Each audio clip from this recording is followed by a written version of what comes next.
জান্নাতীরা জান্নাতে যখন ফলমূল খাবে, ফলমূলগুলো যখন তাদের কমন পড়ে যাবে, তারা বলবে আল্লাহ এই কমন ফল দিলেন কেন?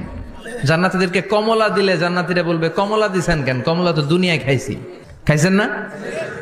কলা দিবে, তো কলা দিছেন কেন? কলা তো দুনিয়ায় খেয়েছি। আল্লাহ বলবেন এই কলা দুনিয়ার কলার মতো না, এই কমলা দুনিয়ার কমলার মতো না।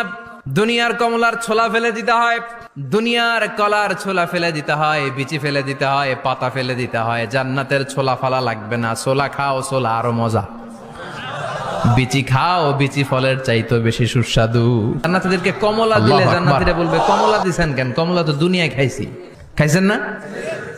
কলা দিবে, তো কলা দিছেন কেন? কলা তো দুনিয়ায় খেয়েছি। আল্লাহ বলবেন এই কলা দুনিয়ার কলার মতো না, এই কমলা দুনিয়ার কমলার মতো না। দুনিয়ার কমলার ছোলা ফেলে দিতে হয়, দুনিয়ার কলার ছোলা ফেলে দিতে হয়, বিচি